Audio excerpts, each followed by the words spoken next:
Следующим альбомом группы Aerosmith стал сборный альбом Great Hits. Этот альбом был выпущен лейблом Columbia Records в 1980 году. Я для своей коллекции не стал покупать этот альбом по одной простой причине, что все песни, которые на нем присутствуют, есть на альбомах уже в моей коллекции. И я могу послушать эти песни полностью с остальной частью того или иного альбома. Употребление наркотиков членами группы зашкаливало. Дошло до того, что во время выступления в Портленде, штат Мэн, Стивен Тайлер потерял сознание прямо на сцене. Чуть позже Стивен попал в серьезную аварию на мотоцикле, из-за которой он был госпитализирован на 2 месяца. Группе явно и срочно нужен был перерыв. Выпуск сборника хитов был для этого хорошей идеей. Greatest Hits содержал материал со всех 6 предыдущих альбомов Aerosmith. Но надо отметить, что некоторые треки были значительно отредактированы по сравнению с оригинальными версиями. Была использована сингловая версия песни Same Old Song and Dance, длительность которой уменьшили почти на целую минуту. И этот вариант песни содержал альтернативный текст, которого не было в оригинале на альбоме Get Your Wings. Как вы помните, песня Same Old Song and Dance была построена на рифе Джо Перри. Блюзовая атмосфера песни была наполнена дуэлью гитар Перри и Уитфорда. Кстати, ходили слухи, что гитарное соло здесь исполнено было Диком Вагнером из группы Элиса Купера, хотя в титрах это не указано. Песня также была наполнена довольно мощной духовой секцией. Саксофоны, труба, тромбон. Звучали эти инструменты с помощью Майкла и Рэнди Брекеров, Стэна Бронштейна и Джона Пирсона. Песня Sweet Emotion в этом сборнике использована в сингловой версии и звучит с изменениями по сравнению с альбомным оригиналом. Песня Walk This Way также имеет следы редактирования. К примеру, первый припев повторялся только 1 раз, а не дважды. Гитарная работа Перри является ключевой в этом треке, ставшим одной из самых крутых песен группы за всю их историю. Last Child из альбома Rocks звучит без каких-либо заметных изменений. В него входит стальная гитара Перри и банджо в исполнении Пола Престопина. Уитфорд выдает здесь шикарное соло. В треке Back in the Saddle Стивен Тайлер звучит энергетически заряженным, не менее энергичное и заводящее исполнение гитарных партий Джо Перри и Брэда Уитфорда. Песня также включает в себя звук кнута и лязгающие шпоры, которые были прикреплены к ботинкам Тайлера с помощью фронтмена группы New York Dolls Дэвида Йоханссона. Песня Draw the Line с фирменным запоминающимся гитарным рифом Aerosmith, эта песня точно заслужила свое место в этом сборнике. В песне отличная басовая партия Хэмилтона и крутая гитарная работа Уитфорда и Перри, которые дополняют друг друга.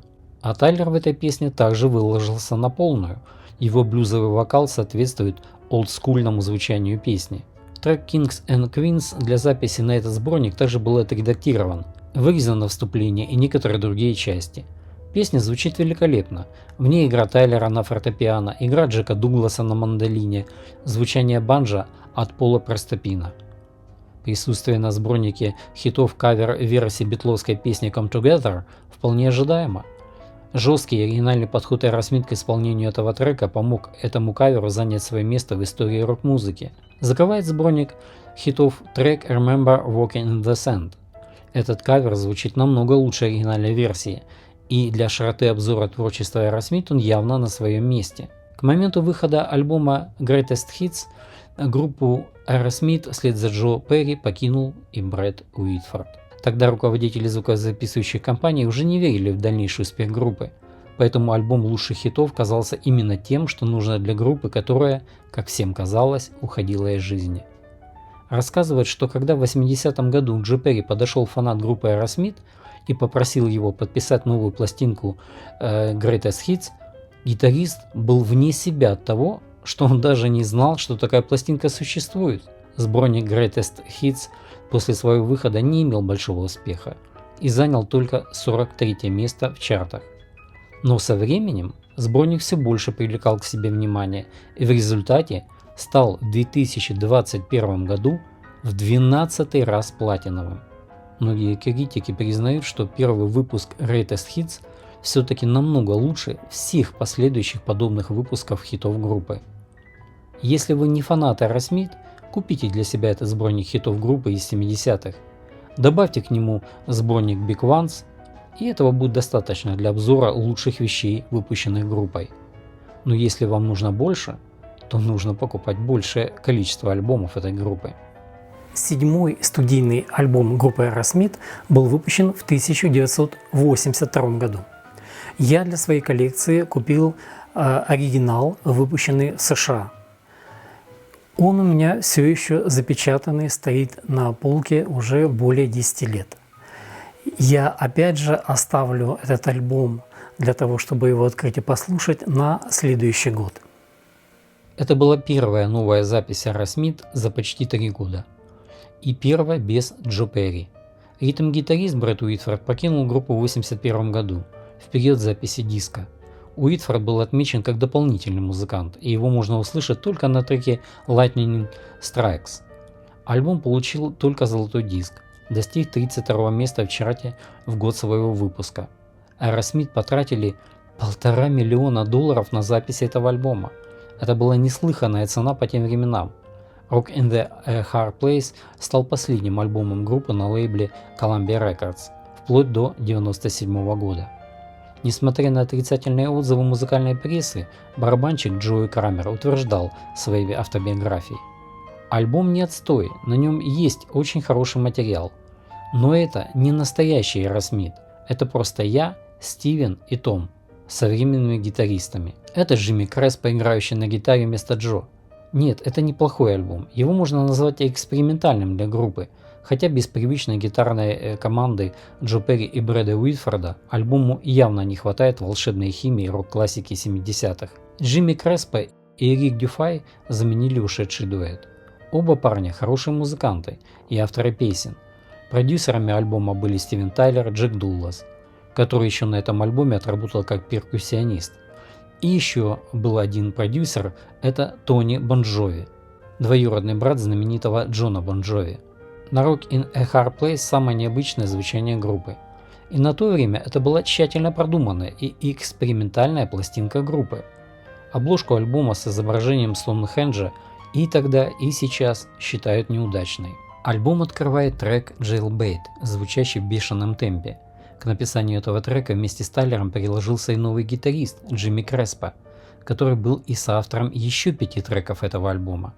Надо отметить, что этот трек звучит абсолютно органично для группы Aerosmith. Очень энергичный, заряжающий трек для начала альбома.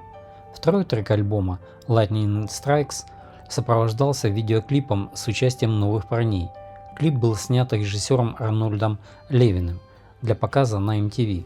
Это единственный трек на альбоме, где можно услышать на ритм-гитаре Брэда Уитфорда. Третьим на альбоме звучит трек Bitches Brew. На этом треке бешеный энергетический заряд стихает, но звучит трек как твердый рокер. Следующий трек Bolivian Ragamuffin, боливийский оборванец, включает в себя приятную слайд-гитару и снова заводной ритм фирменного звучания Aerosmith. Последняя песня первой стороны пластинки — это трек Cry Me a River, кавер на знаменитую песню Артура Гамильтона. Начинается песня в известном классическом старом стиле Эллы Фицджеральд, а дальше кавер на эту песню в рок-интерпретации фирменного стиля Aerosmith. Звучит потрясающе. Умеет группа делать каверы и представлять известные песни с других точек зрения. Такой себе рок-лаунж с жесткими электрогитарами и прекрасной партией Джои Крамера на ударной установке. Это один из лучших каверов на эту песню. Вторая сторона альбома открывается треком Prelude to Johnny, прелюдия к Джоанне. Очень неожиданное звучание, как для песни в исполнении Aerosmith. Такое себе погружение в научно-фантастическое концептуальное звучание. Следующий трек Johnny's Butterfly, бабочка Джоанни, хотя и отличается от предыдущего трека, но такое впечатление, что это снова эксперимент вне пределов привычного звучания группы. Акустическое начало вносит сомнение, что вы слушаете песню Aerosmith, но потом включается электрозвучание группы, и мы узнаем старый Aerosmith. Хороший эксперимент для группы. Третий трек второй стороны пластинки Rock in a Hard Place Cheshire Cat, рок на наковальне Чеширский кот, возвращает нас к привычному звучанию группы, напоминая нам их работы из старых добрых времен. Трек Jiggy's Up – это движение к более фанковой атмосфере песен Aerosmith. Не шедевр, но весьма интересный трек.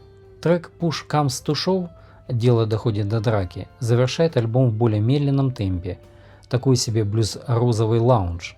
Говорят, что в песне речь идет о тогдашней девушке и будущей жене Тайлера.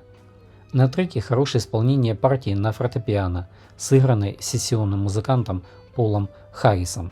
С прошествием десятилетий отношение к альбому Rock in a Hard Place изменилось, и его теперь называют самым недооцененным и даже одним из самых лучших у группы. Конечно, альбом по звучанию сильно отличается от раннего или от позднего Aerosmith. Музыкальный критик Пол Эллиот сказал: «Ни один альбом Aerosmith недооценен так, как Rock in a Hard Place». При этом Пол описал этот альбом как полный убойных песен. Следующие несколько лет Aerosmith гастролировали на небольших площадках. Тайлер погорел в своих проблемах с наркотиками, падал и терял сознание на сцене. Джо Перри и Брэд Уитфорд начали задумываться о том, что нужно что-то сделать, чтобы вернуться в группу и спасти Aerosmith. Стивен Тайлер также стал подумывать, что возвращение двух старых его коллег было бы и для него лучшим вариантом. 14 февраля 1984 года Перри и Уитфорд посетили концерт Aerosmith, а спустя пару месяцев были восстановлены в группе. Во многом этому способствовал новый менеджер Тим Коллинз, ранее работавший с Перри. Стивен Тайлер вспоминал: «Это было непередаваемо, когда мы впятером собрались в одной комнате впервые за такое долгое время. Мы все начали смеяться, как будто этих 5 лет и не было. Мы знали, что поступаем правильно». 8-й студийный альбом группы Aerosmith был выпущен в 1985 году. Данный альбом стал первым после воссоединения группы в классическом составе. Называется альбом Done with Mirrors – «Зеркалами покончено». Я для своей коллекции купил оригинал этого альбома, выпущенный в Германии. Это был первый альбом группы, выпущенный на лейбле Geffen Records. Песенный материал для альбома Done with Mirrors был написан без помощи сторонних авторов. К сожалению, пластинка, наполненная остроумными текстами и отличными гитарными партиями в традиционном звучании Aerosmith, не оправдала коммерческих ожиданий группы. Отзывы музыкальных критиков были диаметрально противоположны, от положительных до негативных, даже с замечаниями, что члены группы должны были извиниться перед публикой за этот альбом. Исполнительный директор звукозаписывающей компании Geffen Джон Калладнер настоял на том, что для того, чтобы начать все сначала, группе нужно работать с новым продюсером. Им и стал Тед Темплман, который довел звучание Ван Халена до острова, работая с группой с момента их эпохального дебюта в 1977 году. «Мне нравилось, как Тед заставлял звучать пластинки Ван Хален, и я надеялся, что он зажжет под нами огонь», — говорил Джо Перри. «Технически и динамично он подготовил для нас почву и очень хорошо записал группу. В то время, как по мне, это звучало хорошо, как очень солидная пластинка, но я чувствовал, что мы сдерживаемся». Брэд Уитфорд рассказал, что продюсер Тед Темплман хотел передать агрессивное, вышедшее из-под контроля звучание группы, убрав красный свет, обозначающий, что идет запись, метод, который он использовал при записи звука Ван Халена. Темплман вытащил лампочку из красного сигнала запись в студии, чтобы группа не знала, что их записывают, и поймал их во время игры. Уитфорд называл нервное напряжение, возникающее при сознательном записи песен, красным светлым блюзом. Альбом продюсеру пришлось записать в студии Fantasy Studios в относительно спокойном студенческом городке Беркли, вдали от ночных развлечений Лос-Анджелеса и Нью-Йорка. Из-за боязни, что если проводить запись в студии Лос-Анджелеса или Сан-Франциско, то группа снова начнет налегать на наркотики. Работая в новой для себя студии, продюсер Темплман сомневался, что записал альбом наилучшим технически возможным способом. В соответствии с названием альбома, весь текст на обложках оригинальных выпусков был написан задом наперед, чтобы его можно было прочитать, поднеся его к зеркалу. Название альбома относится как к иллюзиям, которые создаются с помощью зеркал, так и к выкладке кокаина, которые традиционно нюхают в зеркало. И на обложке не было мгновенно узнаваемого летающего логотипа группы. Идея обложки пришла из арт-отдела звукозаписывающей компании, вспоминает Джо Перри. Все считали, что это отличная идея, поэтому мы все поддержали ее. Это казалось причудливым, похожим на волшебный трюк.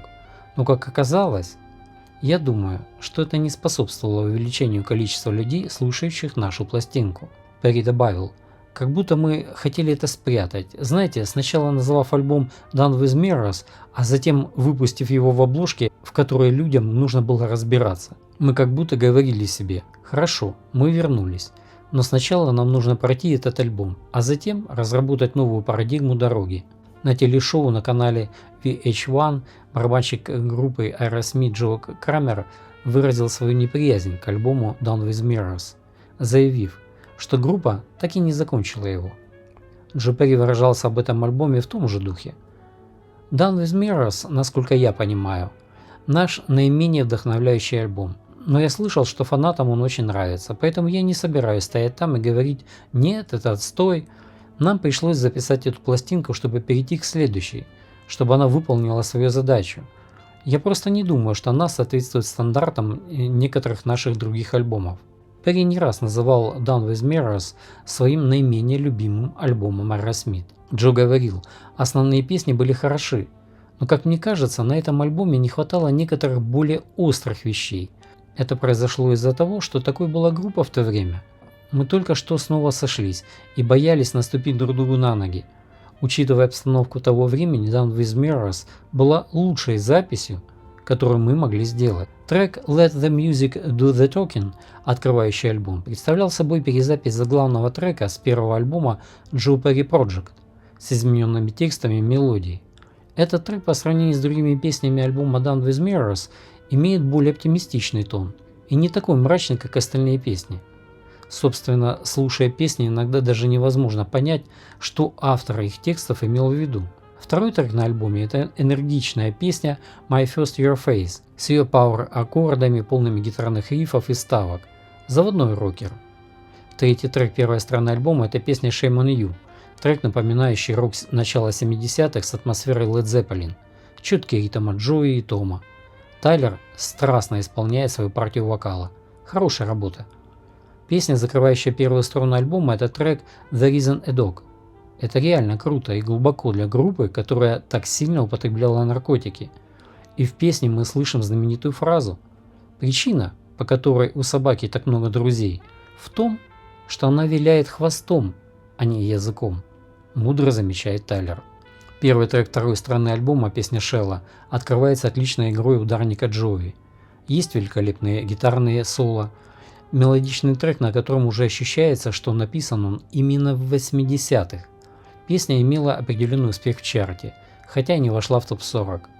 Следующий весьма энергичный трек «Gypsy». Он начинается немного блюзово, переходя в быстрый рок-ритм с таким же быстрым вокалом Стивена. Зажигательный трек с великолепной игрой гитары в конце. Третий трек на второй стороне, песня She is on Fire, содержит привлекательную игру Джо Перри на слайд-гитаре и солидный бас от Тома Хэмилтона. Вокал умело вплетен в ткань трека, цельно и слаженно. Прекрасный блюз-рок с фирменным звучанием от Aerosmith. Закрывает альбом трек The Hope. Это быстрый трек с хорошей партией ударных и великолепным рифом. Энергичный вокал Стивена, его замечательная работа на гармошке с добавлением соответствующего соло на гитаре. Одной из отличительных особенностей Done with Mirrors является то, что многие треки уходят на затихание, когда группа еще продолжает играть. Альбом Done with Mirrors поднялся в чарте Billboard на 36-ю строчку и потом быстро опустился. Альбом смог получить золотой диск только почти через 8 лет после своего выхода, что сделало его на тот момент самой медленно продаваемой пластинкой Aerosmith. По прошествию десятилетий и этот альбом группы набрал вес в глазах любителей рока и стал пользоваться уважением. В 1986 году Тайлер и Перри по инициативе Рика Рубина присоединились к хип-хоп команде Run DMC, снялись в клипе и записали новую интерпретацию своей песни Walk This Way, впервые объединив в песне элементы рок-музыки и рэпа. Хит прогремел по обе стороны океана, обозначив окончательное возвращение Aerosmith.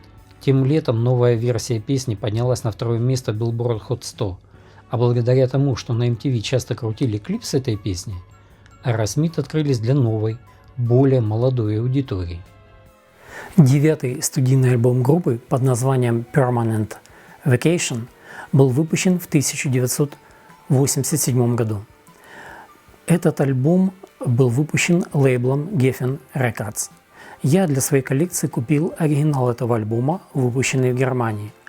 Дело в том, что компания Geffen Records потребовала от группы пройти лечение от наркозависимости и злоупотребления алкоголя. И только в этом случае компания Geffen Records была согласна профинансировать выпуск этого альбома.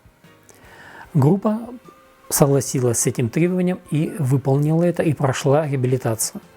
Но кроме этого требования, компания Geffen Records еще поставила условие привлечения сторонних авторов для создания песенного материала для этого альбома, так как ту демозапись, которую группа предоставила компании, руководство компании не одобрило.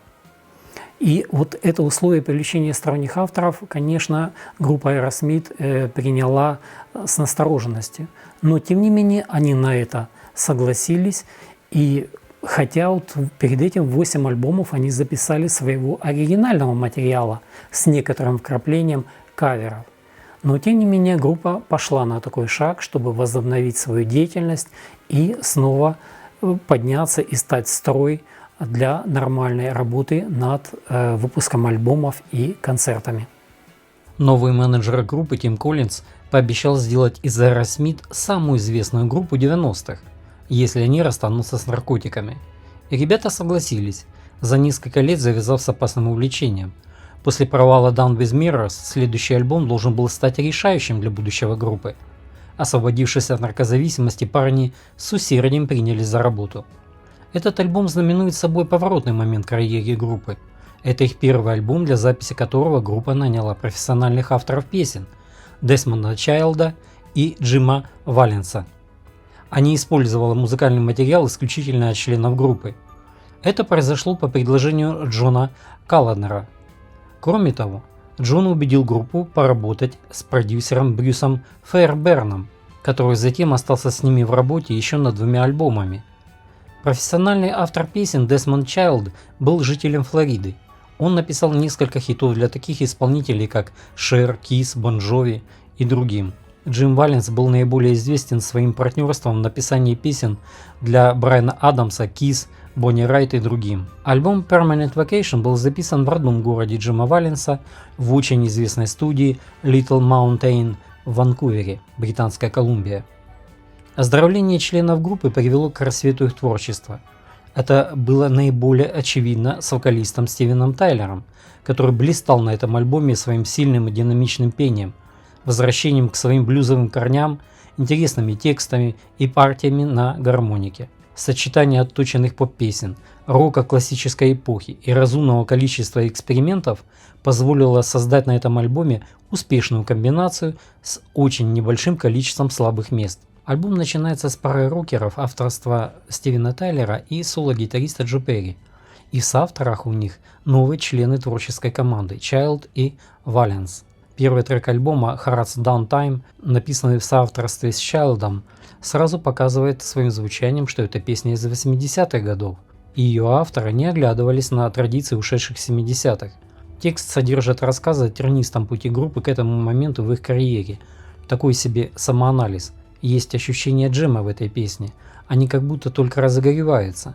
Второй трек Magic Touch, написанный в соавторстве с Валансом, содержит несколько фирменных гитарных рифов в стиле Перри, зажигательный мелодичный вокал Тайлера и отличную работу соло-гитары. Звучит все больше похоже на 80-е, чем классический звук Aerosmith 70-х. Парни идеально вписываются в музыкальную сцену того времени. Следующий трек Ragdoll стал одним из 3 хитов с альбома, попавших в чарт, и в его создании участвовал еще один профессиональный автор песен Холли Найт. Стивен Тайлер был в ярости от того, что Холли получила признание в качестве автора, потому что, по его словам, все, что она внесла в песню, это смена названия с Ragtime на Ragdoll. Сама песня выделяется вступительным барабанным битом Крамера, продуманным вокальным стилем Тайлера звучанием сильной духовой секции, которая украшала песню вместе со слайд-гитарой Перри. Мощная работа. Следующий трек «Симория» содержит красивые рифы и высокий вокал Стивена. И опять же, своим звучанием песня явно демонстрирует, что она из 80-х. Уверен, что она в 70-е звучала бы иначе. Эту песню группа никогда не исполняла на концертах. Пятый трек альбома «Dude Looks Like a Lady» был написан в соавторстве с Чайлдом и стал самым большим хитом группы за последние годы. Настоящий заводной рок-н-ролл. Запоминающийся трек. Первоначально этот трек назывался «Круиз для леди», но потом песню обновили. Когда Тайлер познакомился с Винсом Нилом из Motley Crue, Тайлер увидел его сидящего в одиночестве в баре. Они шутили, что он похож на леди. После этой встречи появилось новое название, припев и текст песни. В самой песне рассказывается о стриптизерше, которая оказалась мужчиной. Песня поднялась на 14 место в чартах. Последний трек на первой стороне альбома – это блюз-роковая песня «Сент-Джон».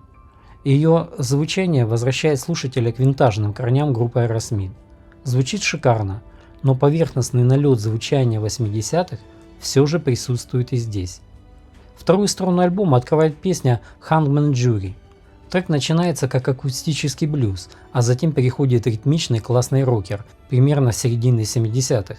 Хорошая работа Тайлера на гармонике. Несколько позже наследники блюзмена Лида Белли подали на группу Aerosmith в суд за гонорары, заявив, что Aerosmith украли эту песню у Лида. Girl Keeps Coming Apart – это заводная захватывающая песня с мощной партией Джои Крамера на барабанах, фанковыми гитарами, партиями соло на гитаре, одной гармошке и с красивой поддержкой секции духовых инструментов. Далее следует мощная баллада «Angel», которая стала большим радиохитом. Баллады у Aerosmith всегда получались заметными и значащими. Хотя эта песня составлена по стандарту, как и любая порой-баллада того времени, с обязательным гитарным соло, эмоциональным вокалом и временами несколько акустическим ощущением, а также роковым характером во время припева.